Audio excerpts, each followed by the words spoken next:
उपाध्यक्ष महोदय, कोयला खान के राष्ट्रीयकरण को 25 वर्ष बीतने के बाद उत्पादकता में कमी हो रही है और कोयले का उत्पादन खर्च बढ़ रहा है। अतः तत्काल प्रभाव से भविष्य की प्रगति को ध्यान में रखते हुए सभी कोयला खदानों में अल्पकालिक योजना का संचालन किया जाना चाहिए। कोयला उद्योग के भविष्य के लिए बहुत ही आवश्यक है। अतः मैं आपके माध्यम से सरकार से आग्रह करना चाहता हूं कि इस विषय पर कोयला मंत्रालय से भी विचार विमर्श किया जाए और कोल कंपनियों को घाटे से बचाने और उत्पादन क्षमता में वृद्धि करने हेतु आवश्यक कदम उठाया जाए।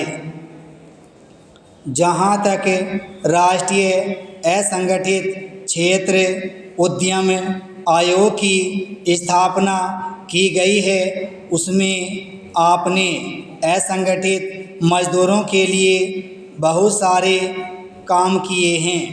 मैं इस सदन के माध्यम से माननीय मंत्री जी से कहना चाहूँगा कि जो हमारे लघु उद्योग हैं उनके असंगठित मजदूरों को प्रोत्साहित करने की ज़रूरत है, जो आज भारी तादाद में ग्रामीण स्तरों पर और गांवों में बसते हैं।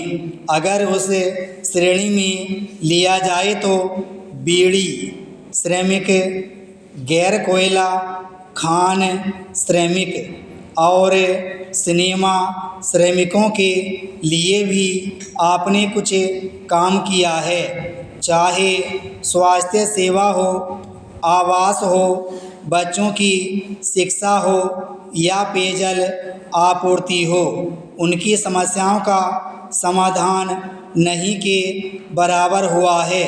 जो लाभ उन्हें मिला है, मैं आपके दिए हुए आंकड़े देख रहा था कि 44 लाख बीड़ी श्रमिक, 50,000 सिनेमा श्रमिक और 70,000 गैर कोयला खान श्रमिक आपने इसमें शामिल किए हैं। आज ज़रूरत इस बात की है कि हमारी संख्या करीब 35 करोड़ है। हमने बहुत कम लोगों को असंगठित मजदूरों में शामिल किया है। आज पूरे देश में उनको चिन्हित करके ऐसे असंगठित मजदूरों को ज़्यादा से ज़्यादा सुविधा देने की ज़रूरत है।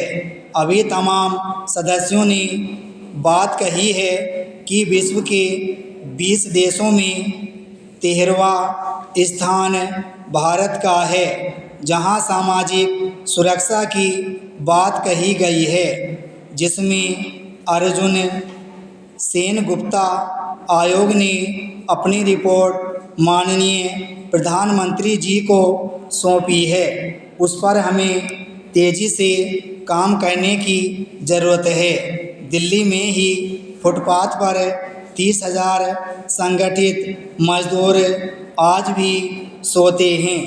यह ऐसी समस्या है जिससे समस्त भारतीय उद्योग, उसमें काम करने वाले लाखों मजदूर और साथ साथ देश की अर्थव्यवस्था पर इसका बहुत ही प्रतिकूल असर पड़ रहा है। हाल ही में क्षेत्र की खान में जो हादसा हुआ, मंत्री जी ने उसके कारण बताएं। मुझे पता है कि उनके पास इसका कोई जवाब नहीं है। विराम स्टॉप।